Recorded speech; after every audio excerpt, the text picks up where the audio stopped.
नई शादी हुई थी। ससुराल में सब ठीक लग रहा था। घर में सास ससुर का स्नेह था, पति का साथ था। बस एक कमी थी, जेठानी नहीं थी। घर के बड़े बेटे यानी मेरे जेठ जी कुंवारे थे। उनके शरीर पर सफ़ेद दाग थे, पढ़ाई पे ज़्यादा नहीं कर पाए थे। शुरू में मैंने उन्हें सामान्य समझा, लेकिन धीरे धीरे मैंने महसूस किया कि वो अक्सर बिना वजह मेरे पास आने के बहाने ढूंढते हैं। कभी रसोई में, कभी आंगन में, कभी यूं ही कमरे के बाहर खड़े हो जाते। पहले लगा कि शायद मेरा भ्रम है, पर एक दिन सच्चाई सामने आ ही गई। मेरे पति शहर से बाहर गए हुए थे। उस रात मैं हमेशा की तरह अपने लिए दूध गर्म कर रही थी। दूध गैस पर रख कर मैं थोड़ी देर के लिए कमरे में आ गई। जब वापस रसोई में गई तो मेरी नज़र सीधे दूध पर पड़ी।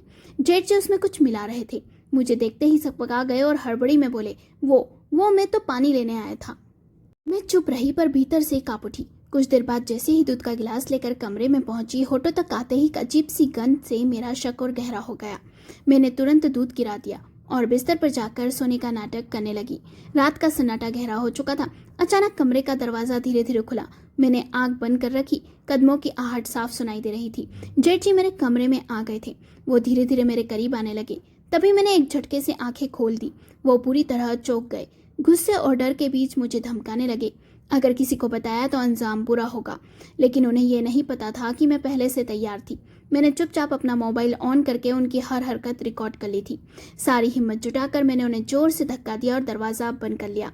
अगले दिन जब पति लौटे तो मैं फुट फुट कर रो पड़ी और उन्हें सब कुछ सच बता दिया। कांपते हाथों से मोबाइल की रिकॉर्डिंग सुनाई। रिकॉर्डिंग सुनकर पति के पैरों तले जमीन खिसक गई। आंखों में आक्रोश और दिल में पीड़ा थी। उन्होंने अपने भाई की तरफ देखा और गरजते हुए कहा, आज के बाद आप मेरे भाई नहीं रहे, आपने रिश्तों को कलंकित कर दिया है। फिर उन्होंने मेरा हाथ थामा और बोले, तुम्हें अकेला ये सब नहीं झेलना पड़ेगा, हम दोनों मिलकर यह घर छोड़ देंगे। इज्जत और सुरक्षा सबसे बड़ी है। और उसी दिन हम दोनों ने मिलकर वो घर छोड़ दिया। जेठ जी ने माफ़ी मांगने की कोशिश की, लेकिन ऐसे अपराध की कोई माफ़ी नहीं होती। सारा सच घर वालों और रिश्तेदारों तक पहुंच गया। समाज ने उनसे मुंह मोड़ लिया। रिश्ते, नाते, मान सम्मान सब छीन गया।